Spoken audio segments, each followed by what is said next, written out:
India पे ना, दिनेश भाई का इंडिया पे 40 लगा। एड़ा समझा कि तूने? भाई अभी इस ओवर में 2 का भाव चल रहा है। अगर तेरे पास रोकड़ा पैसा है तो ही फोन करना, वरना फोन रख क्या? हाँ भाई, रोक लो। शंकर भाई के पाकिस्तान पे 50 है। द पब्लिक गैम्बलिंग एक्ट 1867 के तहत हमारे देश में किसी भी तरह का सट्टा या जुआ पूरी तरह से गैर कानूनी है और इसमें लिप्त पाए जाने पर अपराधियों को 3 महीने से लेकर 5 साल की कैद की सजा हो सकती है। लेकिन इसके बावजूद पैसे का लालच लोगों को इस गैरकानूनी धंधे की तरफ खींचता रहता है।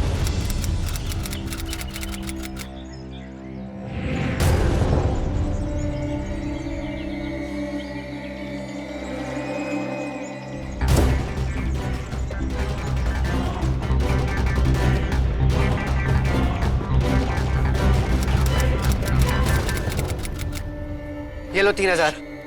अब 6500 हो गए। लगा दो आज के मैच में सब। ये हुई ना बात।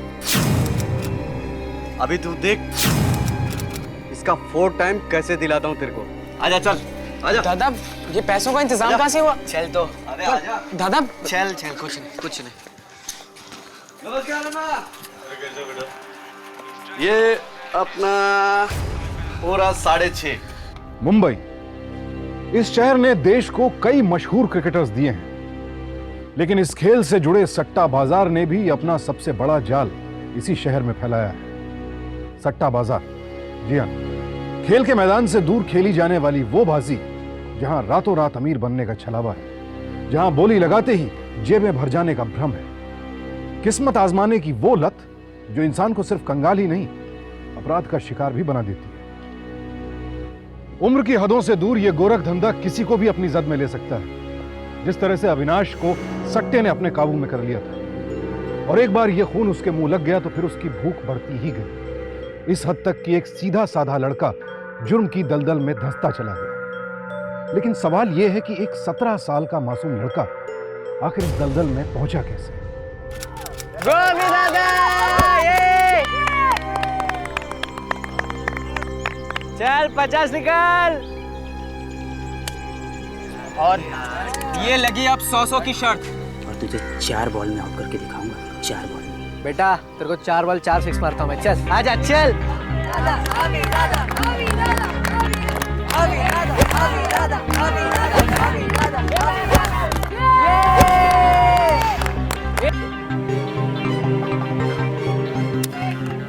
दादा कितने पैसे बने? 250। 250? क्या बात कर रहे हो? 2 ताली। अरे 2500 तक पहुंचना है या 250 में खुश रहने का है?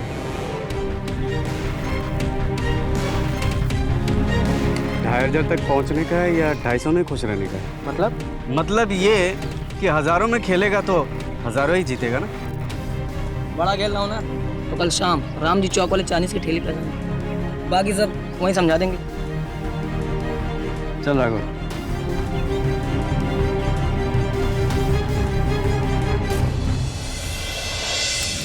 अरे कुछ नहीं होगा दादा।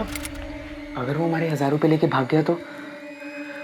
अरे कहाँ भागेंगे, देखने तुझे क्या होता है। और ये सोच कि अगर हम सच में जीत गए तो 1000 का कितना मिलेगा। लेकिन 1000 रुपए आएंगे कहाँ से? आ जाएंगे, हो जाएगा कुछ ना कुछ। चल टेंशन मत ले। Good morning daddy. बाबा वो स्कूल में चाइल्ड वेलफेयर एसोसिएशन के लिए डोनेशन मांगा है, तो थोड़े पैसे चाहिए थे।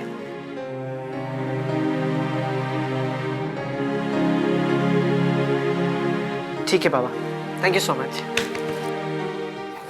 बाय बाबा। दादा टीचर ने तो चाइल्ड वेलफेयर एसोसिएशन के बारे में कुछ भी नहीं बोला है। अरे हम भी तो बच्चे हैं, ये हमारी एसोसिएशन के लिए, समझा? हमारी एसोसिएशन। हाँ अभी तक तो सिर्फ 300 हुए, अभी और 700 जमा करने बाकी है। चल ये ले बहू अंगूर, इनके दोस्त नासिक गए थे, वो लेके आए थे, सोचा तेरे लिए भी ले आऊं। लेकिन हमको आपकी तबीयत की बहुत चिंता रहती है मम्मी। अब आप लोग यहीं पे आइए ना रहने, विद्या भी आपके घर में रहने की जरूरत नहीं है। बेटा जब अपने दूर रहते हैं ना, उनमें प्यार बना रहता है। तेरा अपना तरीका है, अपनी फैमिली है, तू कहाँ एडजस्ट करता फिरेगा हमारे साथ? ये आप क्या कह रहे हैं बाबा? माँ बाप के साथ रहने को एडजस्ट करना कहते हैं क्या?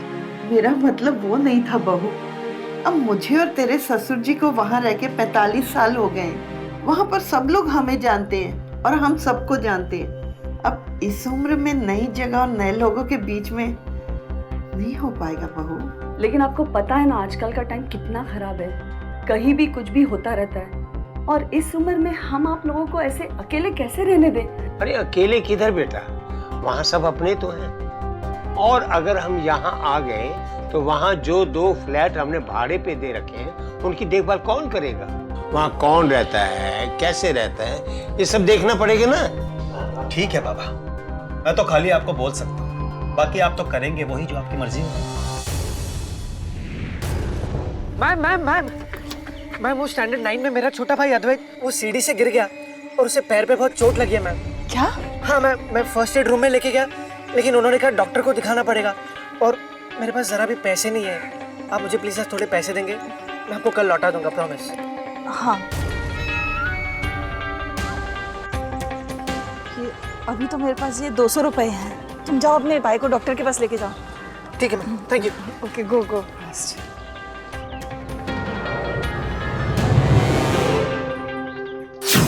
विकी। हाँ बोल, क्या हुआ?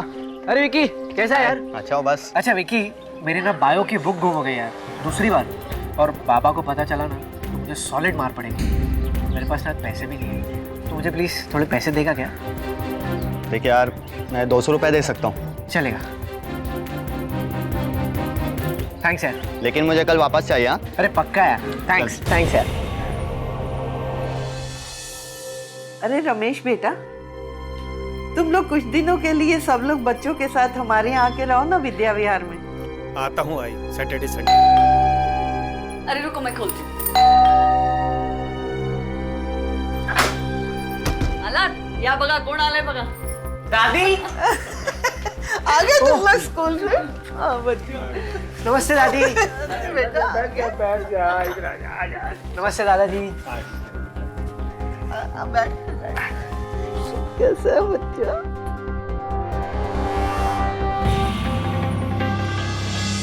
दादी वो मुझे ना ज़रा एक बात करनी थी। वो एक्चुअली ना मुझे 500 रुपये चाहिए थे दादी, आप मुझे देंगे प्लीज़? अरे पगले, इतनी सी बात के लिए इतना क्या सोच रहा था? रुक देती हूँ।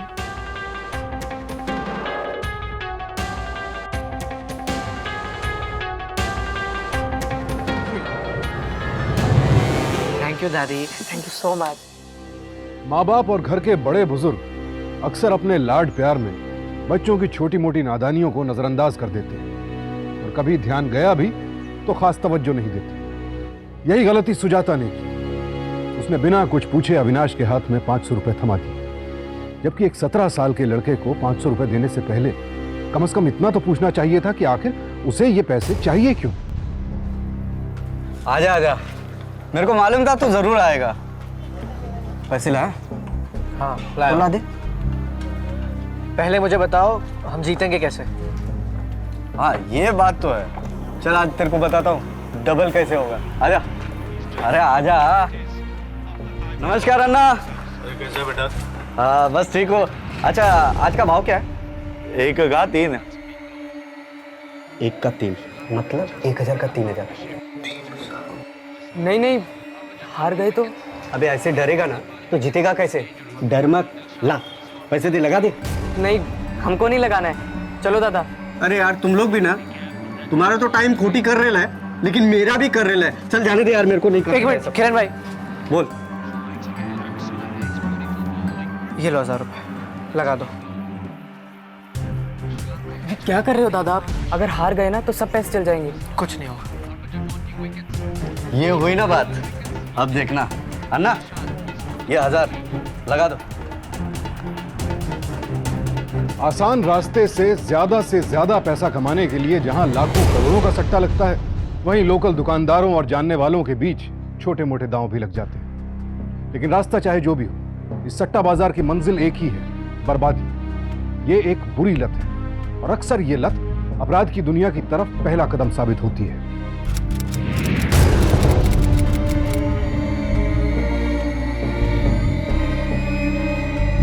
ये ले तेरे 3000। 3000? बोला था ना आप उन्हीं जीतेंगे। थैंक यू भाई।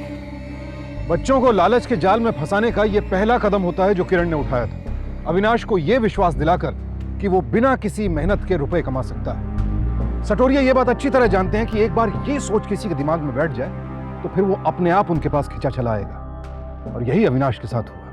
ये लो गाइस, हेलमेट, ग्लव्स, पूरा किट नया है, और आज से हम लोग सीजन बॉल से खेलेंगे। लेकिन किट मैं लाया हूँ तो कैप्टन भी अविनाश भाई। शाबाश, चलो ऐश करो।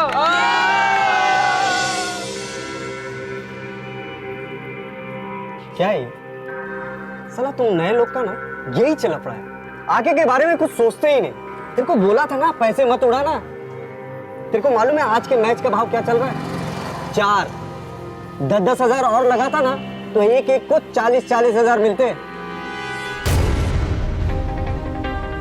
2000 का क्या करूं? अचार डालूं इसका? लेकिन हमारे पास तो सिर्फ इतने ही बचे। आप दे दो ना हमें 10-10। लेकिन दादा जितने बार लौटा देंगे।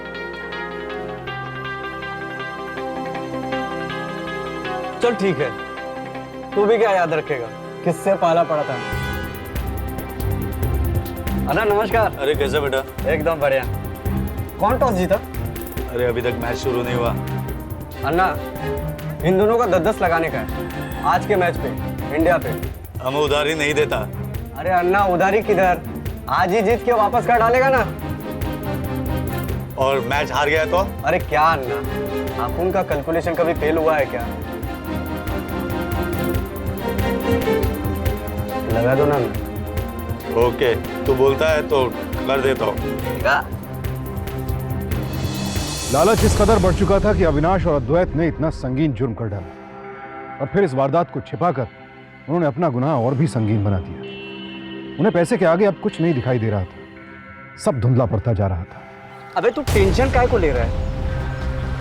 अबे तो और क्या करूं यार? तुमने तो बोला था इंडिया जीत जाएगी, तुम्हारा कैलकुलेशन कभी गलत नहीं होता, लेकिन इंडिया तो हार गई। अब मैं अन्ना को कहां से दूंगा 20,000? देख तू टेंशन मत ले, अपन ने ना अन्ना से बात कर रखी है, समझा क्या? कल जो मैच जीतेगा ना उसके पैसे उठा के अन्ना को दे देना।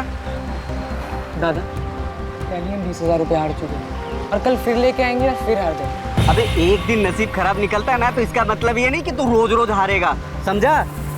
अबे टाइम लगता है कि नहीं? बोल अविनाश, टाइम लगता है ना? अभी वो सब छोड़, कल के लिए ना पैसे जमा कर, बाकी अन्ना को है ना मैं संभाल लूंगा। क्या बोलता है?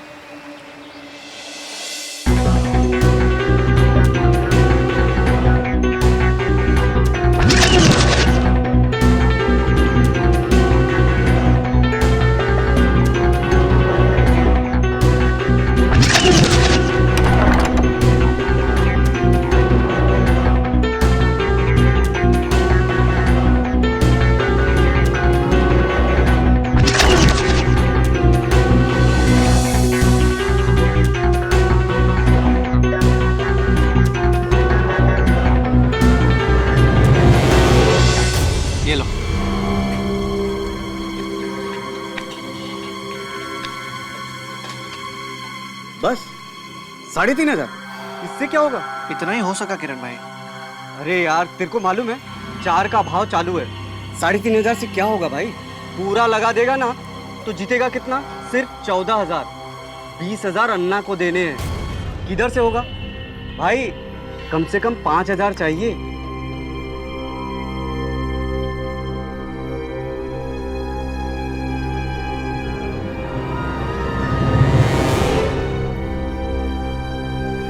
मैं अभी आया। कहाँ जा रहे हो दादा? तू बैठ, मैं आता हूँ।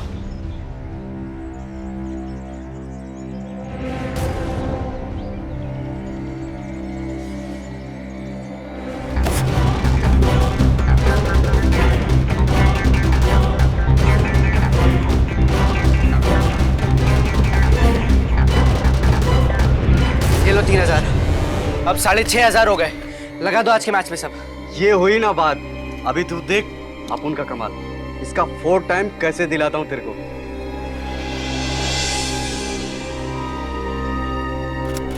हार गए क्या किरण भाई?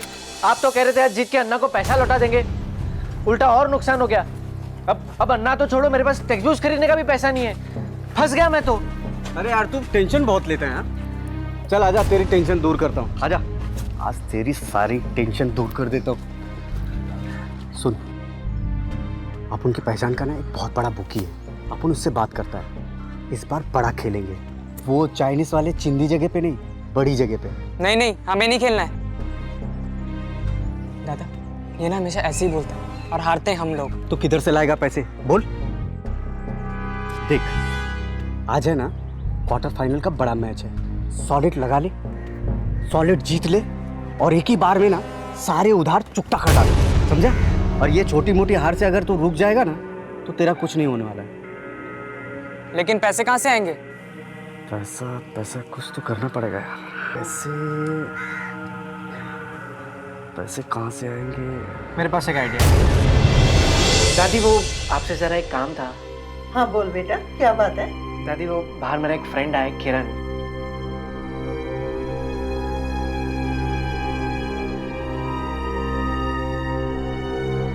दादी बेचारा बहुत तकलीफ में है, उसका गांव में घर टूट गया दादी। हाँ दादी, और उसे ना गांव में पैसे भेजने हैं और उसके पास अभी पैसे भी नहीं है। आप प्लीज थोड़े पैसे देके उसकी हेल्प कर देंगे? कितने देने? यही कुछ 50,000।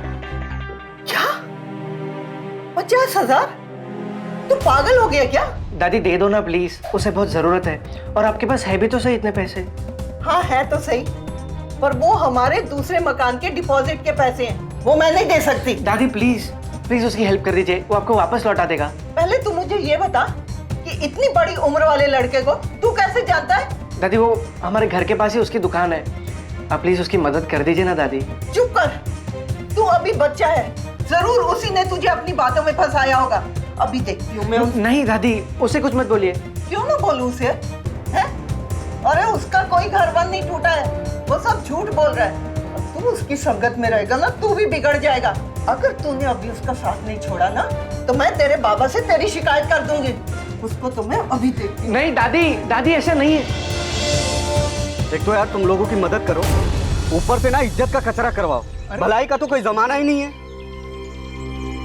पैसे की जरूरत तेरे को है और इज्जत का कचरा अपुन का। जा भाई तू, तेरी दादी सही बोलती है, अपुन के साथ रहेगा ना तू भी बिगड़ जाएगा। और तू जाने और वो अन्ना जाने, अन्ना को जाके पैसे दे देना, समझा? ए राघव, लेके जा इसको। अरे किरण भाई ऐसा मत बोलो, दादी तभी गुस्से में होगी, छोड़ो ना। आप बताओ करना क्या है, हम वही करेंगे। नहीं नहीं दादा। तो फिर ठीक है, अब पैसे तो उधर ही से आएगा जिधर से आने वाला था। मतलब ये कि जो तेरी दादी ने 50,000 रुपए कबर्ड में संभाल के रखे हैं ना, वो आज के मैच में सारे लगा देंगे और 4 टाइम्स पैसे अंदर। नहीं नहीं, अब कैसी बातें कर रहे हैं? मैं मेरे दादी के घर पे कैसे चोरी कर सकता हूँ? अबे वो तेरी दादी है और अपने घर से पैसे लेने को ना चोरी नहीं बोलती, समझा? मुझे कुछ ठीक नहीं लग रहा है दादा, दादी ना बहुत गुस्सा हो जाएगी। अब ये सब मत अबे करो दादा। छोटे, जब तू डबल पैसा दादी को ले जाके देगा ना तो तेरी दादी खुशी से नाच उठेगी। हाँ। डबल पैसा? वैसे बात तो ठीक है, अगर 50,000 का 2 लाख हो जाता है तो सबके हिस्से में 50,000 बराबर आएंगे। बराबर। लेकिन प्रॉब्लम ये है कि हम पैसे ले कैसे? दादा दादी तो हमेशा घर पे ही रहते हैं। अबे वो तू अपन के ऊपर छोड़, मैं जो बोलता ना वही करने का। चल चल छोटे। सर दर्द से फटा जा रहा है। कितनी बार कहा दवाई ले लिया कर। ये दवा खाने से नींद आती है। तो सो जाना, रात हो गई है, आराम कर।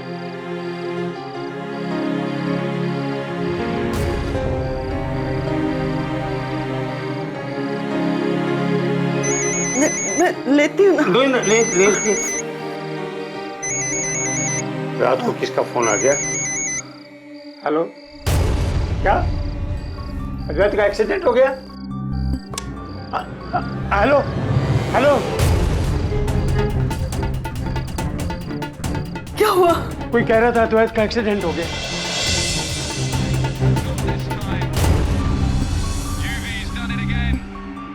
Breaks the partnership, the captain's gone.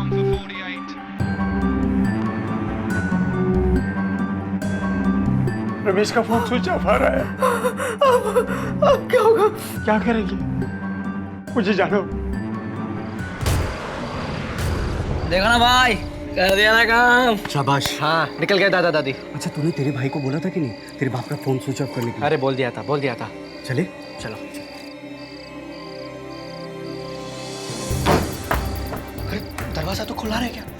लगता है घर में बंद करना भूल गए थे। यस बॉस, लगता है आज रात को अपना नसीब सॉलिड है। दरवाजा बंद कर। चलो आ जाओ। ये कपाट है? हाँ यही है। तेरी दादी इसकी चाबी किधर रखती? पता नहीं, यही कहीं होनी चाहिए। मिल गई।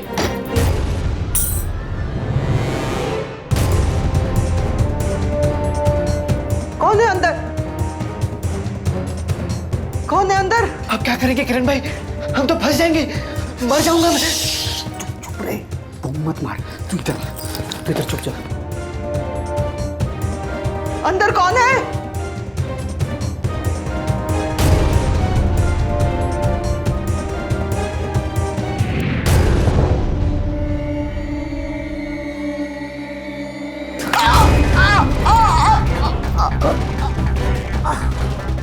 ये क्या किया तुमने दादी के साथ? अरे खाली बेहोश खेला है। तेरे को पैसा चाहिए कि नहीं? चल जल्दी दरवाजा खोल।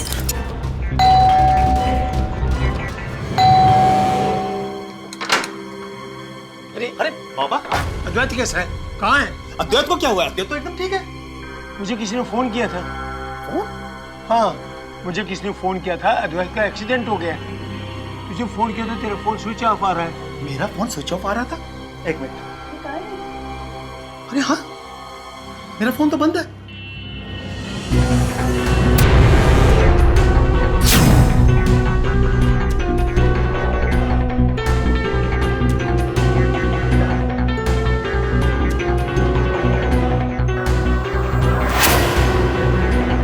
अपन की तो लाइफ बन गई।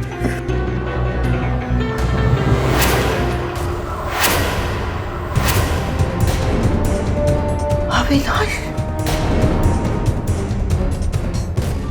पता नहीं किसने भद्दा मजाक किया है। मैं तेरी आई को फोन करता हूँ।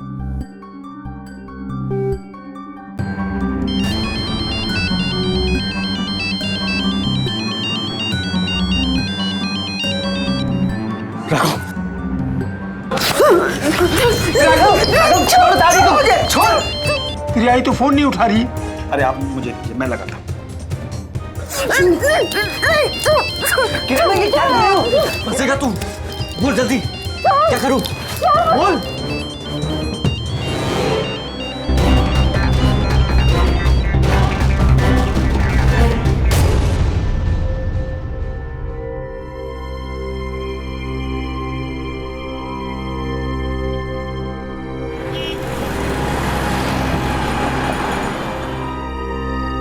पता नहीं आई फोन ही नहीं उठा रही है, क्या बात हुई? जल्दी चल के देखते हैं। दरवाजा तो खुला है।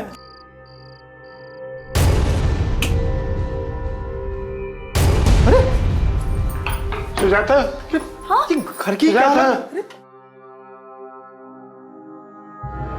सुजाता, सुजाता, सुजाता, सुजाता, सुजाता, भाई सुजाता, आई क्या हुआ? आई तो कुछ बोलती नहीं है। क्या हुआ आई को? बाबा आई कुछ बोलती क्यों नहीं?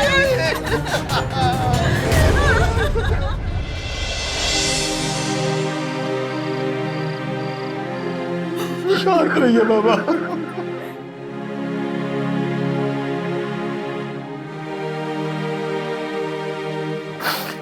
राकेश जी, जब ये हुआ उस वक्त आप कहाँ थे? मैं तो अपने बेटे के घर गया हुआ था। मुझे क्या पता था पीछे से। घर से कुछ गायब हुआ था? जी इंस्पेक्टर साहब, 2 लाख कैश और आई के जेवरात।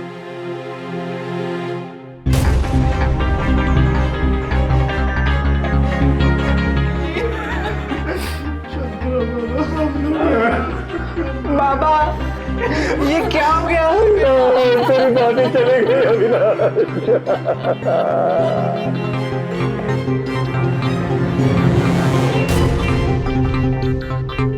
ये सब आप तो सिर्फ पैसे लेने आए थे, लेकिन दादी को क्यों मार दिया? मुझे पता है अद्वैत, लेकिन और कोई रास्ता नहीं था। दादी ने हमें देख लिया था, लेकिन मैं सच में कह रहा हूं, आई शपथ, मैंने कुछ नहीं किया। जो भी किया वो उस किरण और राघव ने किया। लेकिन दादी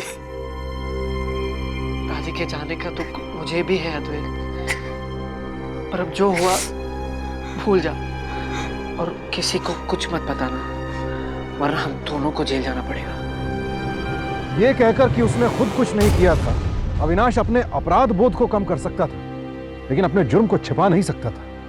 1 का 3 और 3 का 5 करने की फिराक में, सट्टेबाजी से कम समय में ज्यादा पैसा कमाने के लालच में अविनाश आज अपराधी बन गया था और इस दलदल में ऐसा धंसता जा रहा था कि वो प्यार, मोहब्बत, रिश्ते, नाते, भावनाएं सब कुछ भुला बैठा था। अपनी दादी की मौत पर रोने के बजाय उसके दिल में खुद को बचाने का डर ज्यादा था और निगाहें टिकी थी सट्टेबाजी से आने वाले फायदे पर।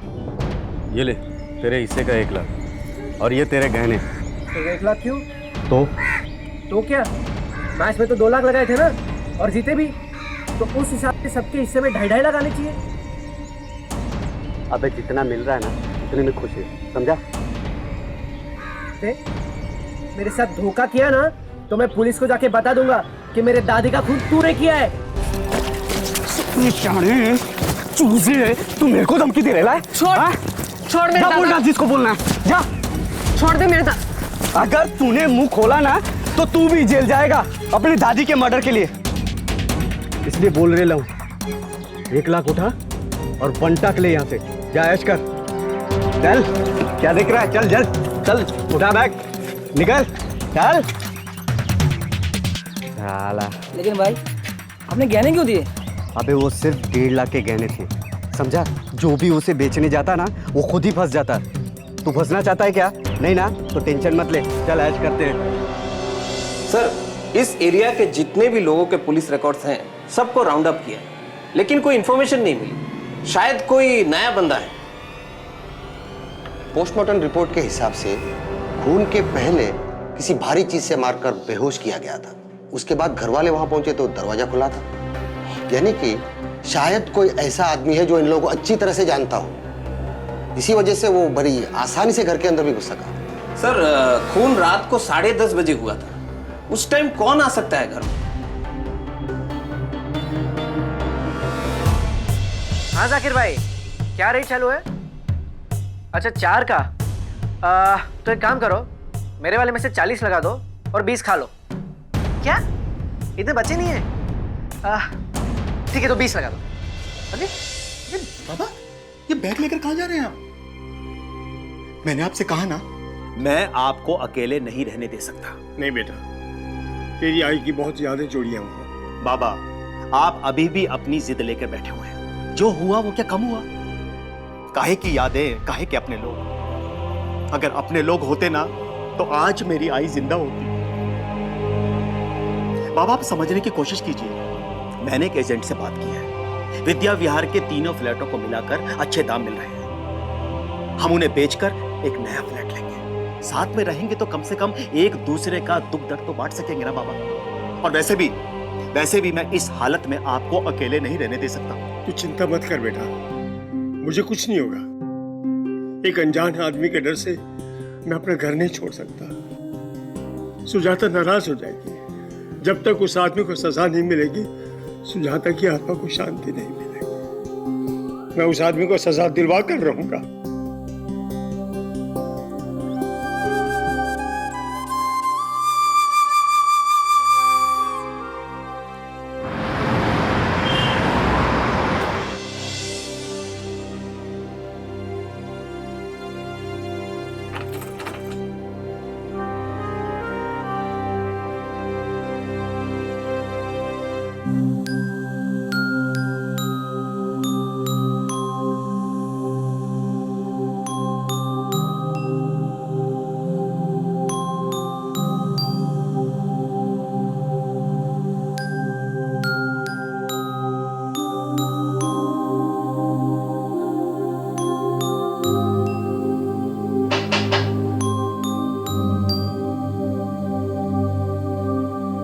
आइए इंस्पेक्टर साहब। अरे राकेश जी, अच्छा हुआ कि आप घर पे ही मिले।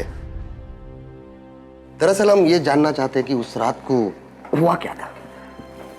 उस रात मुझे एक फोन आया था कि मेरे छोटे पोते अद्वैत का एक्सीडेंट हो गया, तो मैं एकदम अपने बेटे के घर के लिए निकला। सुजाता बीमार थी, इसलिए उसे यहीं छोड़ गया। करीब 10 बजे वहां पहुंचा तो देखा अद्वैत बिल्कुल ठीक है। पता नहीं किसने घटिया मजाक किया था। फिर क्या हुआ? फिर मैंने सोचा कि सुजाता को फोन पर बता दूं कि अद्वैत बिल्कुल ठीक है। घर का फोन कोई उठा ही नहीं रहा था, और जब हम सब यहाँ पहुंचे तो राकेश जी, जिस नंबर से आपको फोन आया था वो नंबर आपके पास है? 1 मिनट, इसी नंबर से फोन आया था। हवलदार, ये नंबर नोट करो। लगता है किसी पीसीओ का है। पूरे घर को ऊपर नीचे करके रखा था, लेकिन चोरी सिर्फ इस अलमारी से हुई है, वो भी चाबी से खोलकर। आप कहना क्या चाहते हैं? ये कि जिसने भी किया है बहुत वक्त से आप पर नजर रख रहा था, या तो फिर वो कोई नजदीक का इंसान है जिस पर आप शक ना कर सके। आपको किसी पर शक है? यहाँ तो मैं बरसों से सबको जानता हूँ, मुझे किसी पर कोई शक नहीं। ठीक है, हम चलते हैं, चलिए। अरे सुन यार, वो जो पैसे दिए थे वो जरा देना ना मुझे। दादा, वो मेरे पैसे। वापस दे दूंगा यार। आपने तो अपने सारे पैसे खर्च दिए, अब मेरे पैसे क्यों ले रहे हो? अच्छा, एक काम करो, वो जो गहने हैं ना उन्हें बेच दो आप। अरे नहीं नहीं, पागल है क्या? जब पैसे है तो गहने क्यों बेचूं? और अपने बीच तेरा मेरा कब से होने लगा यार? देख, इस टाइम दे दे, आखिरी बार तुझे 1 का 10 करके दूंगा, प्रॉमिस। सोचता क्या है? चल जल्दी से निकाल पैसे। चल। उस नंबर का कुछ पता चला इंस्पेक्टर साहब? किस पीसीओ से आया था?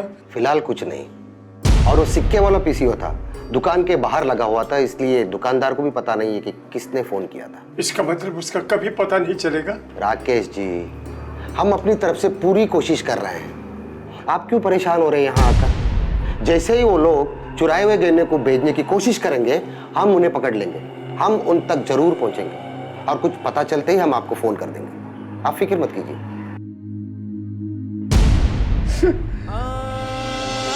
10 मई की रात को आपने किसी को राकेश जी के घर पर आते जाते देखा? जी नहीं साहब, हम लोग तो रात को बहुत जल्दी सो जाते हैं। किसी पे कोई शक? शक किस पे करेंगे साहब? यहाँ सालों से लोग एक दूसरे को जानते हैं, और यहाँ आसपास कोई भाड़े पे भी नहीं रहता।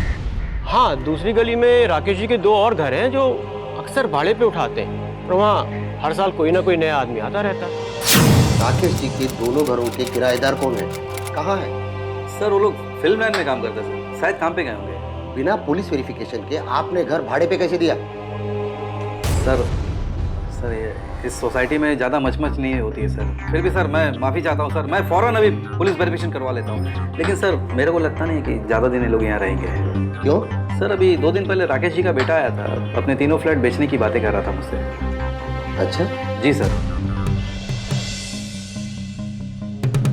एक बात पूछो सर, कुछ समझ में नहीं आ रहा है। माँ को गुजरे 1 महीना भी नहीं हुआ, और बेटा 3 फ्लैट बेचने के चक्कर में। सब समझ में आएगा। तुम दोनों रमेश पे नजर रखो। हो सर। सर रमेश पे नजर रखी हुई है हमने, आसपास के लोगों से भी बातचीत की, लेकिन कुछ खास पता नहीं चला। लेकिन लोग उनके बेटों के फालतू खर्चों के बारे में बता रहे थे। फालतू खर्चे? जी सर, अचानक उन दोनों भाई ने बड़े बड़े खर्चे शुरू कर दिए थे सर। बच्चों के पास पैसे माँ बाप से आते हैं, और चुराए हुए वो 2 लाख रुपए शायद उन लोगों ने यहीं वहीं कहीं लगा दिए होंगे या उड़ा दिए होंगे।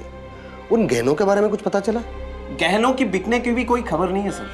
गहने अगर नहीं बिके, शायद हो सकता है उसी घर में हो। तुम ऐसा करो, रमेश के घर का सर्च वारंट इशू करो। सर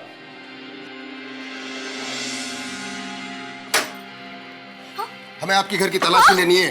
तलाशी? हमारे पास वारंट है। अरे किस बात की तलाशी? हमें अपना काम करने दीजिए। चलिए लौकर से हाथ में दिखाया होगा। तलाशी किस बात की? हमने क्या किया है? काय कौन? अरे बताइए ना इंस्पेक्टर साहब, हमने क्या किया है? कुछ किया नहीं तो क्यों डर रहे हो?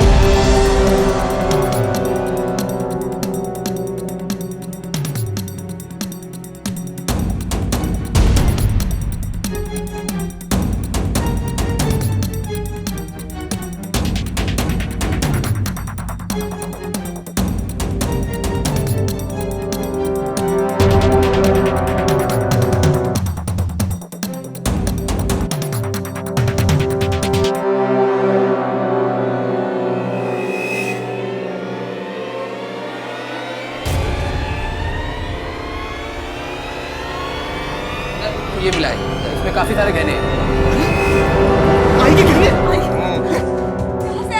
अब पता चला ना हम क्या कर रहे थे यहाँ। चले जाओ चले चला चला चले चलिए चलिए इंस्पेक्टर साहब मेरी बात सुनिए, इंस्पेक्टर साहब मेरी बात सुनिए। चलो। अच्छा नाटक कर लेते हो। बोल, तूने अपनी माँ को मारा है ना? बोल। नहीं इंस्पेक्टर साहब, मैं सच कह रहा हूँ इंस्पेक्टर साहब। मुझे तो ये भी नहीं पता कि मेरे घर में मेरी आई के गहने कहाँ से आए, और मैं भला अपनी आई को क्यों मारूंगा इंस्पेक्टर साहब? पैसा, प्रॉपर्टी और क्या? नहीं इंस्पेक्टर साहब, उस वक्त तो मैं अपने घर पर था। तुमने किसी और से करवाया होगा। जब तेरा डैडी का फोन आया था अद्वैत के बारे में पूछने के लिए, तेरा फोन बंद था। बेवकूफ समझ के रखा है। बोल, तूने अपनी माँ की सुपारी किसको दी थी? इंस्पेक्टर साहब, मैं इतना नीच नहीं हूँ, मुझे कुछ नहीं पता। मैं सच कह रहा हूँ इंस्पेक्टर साहब, मुझे कुछ नहीं पता। मेरी आई को किसने मारा नहीं पता मुझे। हवलदार, रात भर इसकी ऐसी खातिरदारी करोगे, सुबह ये पोपट की तरह बोल पाएगा। देखा उसे?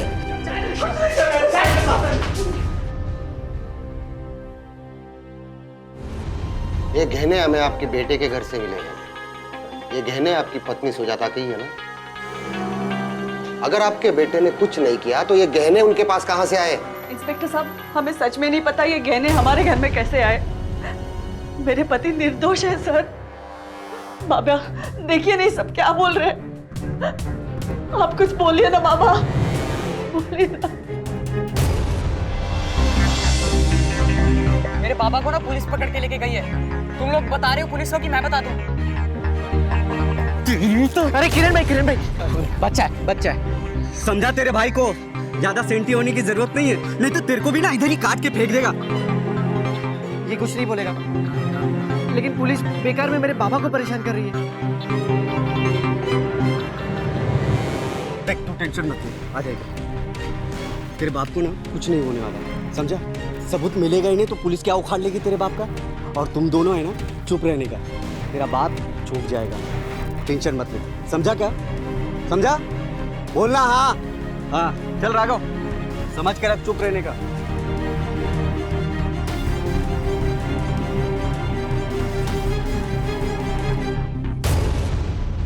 सर, रमेश के हमने सारे फोन रिकॉर्ड्स निकलवा लिए हैं। रिकॉर्ड्स बिल्कुल क्लियर हैं। कोई भी ऐसे वैसे आदमी को फोन नहीं गया है। लेकिन सर, रमेश के बेटे अविनाश के फोन रिकॉर्ड्स गड़बड़ है। पिछले 1 महीने से लगातार वो अलग अलग लोगों को फोन करता है। ये नंबर किन किन लोगों के पता लगा है? जी सर, ये नंबर्स उन बुकीज के हैं जो क्रिकेट में सट्टा लगा। राकेश जी, आप ठीक ही कह रहे थे, आपके बेटे ने कुछ नहीं। हमें आपके पोते अविनाश से बात करनी है। अविनाश से क्या बात करनी है आपको? जो भी बात करेंगे आपके सामने ही करेंगे। मैं जानता हूँ कि वो नाबालिग है। जाइए, उसे बुलाइए।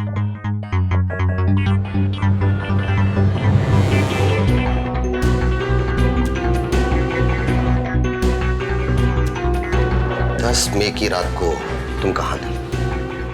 मेरे दोस्त के घर पे था। दोस्त का कोई नाम तो होगा? मुकेश। मुकेश, जरा उसका नंबर तो दे दो। नंबर चेंज हो गया उसका, नया नंबर नहीं है मेरे पास। जाकिर, मकरंद, पिंटिया, इनका नंबर तो होगा ना तेरे पास? कौन है ये सब? मैं नहीं जानता इनमें से किसी को। तो फिर तुम इन लोगों को लगातार क्यों फोन कर रहे थे? इंस्पेक्टर साहब, क्यों परेशान कर रहे हो हमारे बच्चों को? 1 मिनट, आप जरा चुप रहिए। ठीक है, ले जाओ इसे। तुम रुको, जाओ। आओ, डरो मत, बैठो। डरो मत, बताओ क्या होता उस दिन बाद। और ये जाकिर, मकरंद, पिंटिया, ये लोग है कौन? ये लोग मुझे कुछ नहीं होगा तुझे, डरो मत। बोलो बेटा, बोलो। ये लोग मुझे भी मार देंगे, जिस तरह से इन्होंने दादी को मार दिया था। गुनाह और लालच के चक्रव्यूह में फंसकर अविनाश तो जैसे पत्थर का था। एहसासों के मायने तो वो कब का भूल चुका था, लेकिन हर मोड़ पर उसका साथ देने के बावजूद अद्वैत अब तक अविनाश नहीं बना था। वो तो पहले से ही काफी डरा हुआ था और अब इस हालत में पहुंचकर उससे चुप नहीं रहा गया और उसने वो सब कुछ बयान कर दिया जो गुनहगारों के गिरबान तक पहुंचने के लिए काफी था।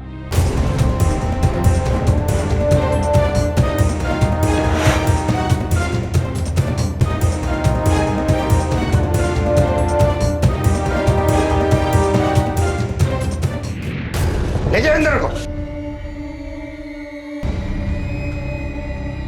पैसे के पीछे तू इतना लालची हो गया कि तुझे सही और गलत कुछ भी दिखाई नहीं दिया। बोल, मुझे तो शर्म आती है तुझे अपना बेटा कहते हो। अरे बोल ना, क्यों किया तूने ऐसा? बोल। तूने तो एक बार भी नहीं सोचा कि वो तेरी दादी थी। तुझसे ये पूछने की हिम्मत नहीं हो रही कि तूने ऐसा क्यों किया? क्या मिला तुझे उन पैसों से जब तूने सुजाता को?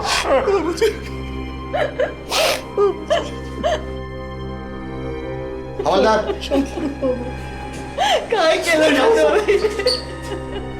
कैसे देख पाता अविनाश सही और गलत के बीच का फर्क? एक का 5 करने के लालच ने उसकी आंखों पर पट्टी बांध दी थी। लालच की ऐसी पट्टी कि उसे अच्छे बुरे की समझ ही नहीं। अपनी इच्छाएं पूरी करने के लिए वो अपराध की हर सीमा पार कर चुका था। अपनी दादी सुजाता की हत्या में अविनाश और अद्वैत को बराबर का दोषी मानते हुए अदालत ने उन्हें बाल सुधार गृह भेज दिया और किरण और राघव को नाबालिग बच्चों को अपराध करने के लिए उकसाने और सुजाता की हत्या के जुर्म में 7 साल कैद की सजा सुनाई गई। मुंबई शहर में जहां मेहनत और लगन से काम करने वालों के लिए सफलता के कई मौके हैं, वहीं धोखेबाजी और जालसाजी की दलदल भी है। जहां ऊंचाइयों को छूने के अनेक अवसर हैं, वहीं हर कदम पर एक गहरी खाई भी है, जिसमें एक बार गिरे तो फिर निकलना नामुमकिन सा हो जाता है। अपने बच्चों को इन गहरी खाइयों में गिरने से रोकना माँ बाप का फर्ज है, क्योंकि बच्चे गीली मिट्टी की तरह होते हैं जो किसी भी आकार में ढल जाते हैं। ये बड़ों का कर्तव्य है कि वो अपने बच्चों पर नजर रखें, उन्हें सही और गलत का अंतर समझाएं और सावधानी बरतें कि कहीं उनके मासूम अनजान कदम किसी गलत दिशा में तो नहीं जा रहे। सतर्क रहिए, सुरक्षित रहिए। अब मैं सुशांत सिंह आपसे इजाजत लेता हूं। कल फिर मुलाकात होगी जुर्म और उसके खिलाफ जंग की ऐसी एक और सत्य घटना के साथ। सावधान इंडिया, इंडिया फाइट्स।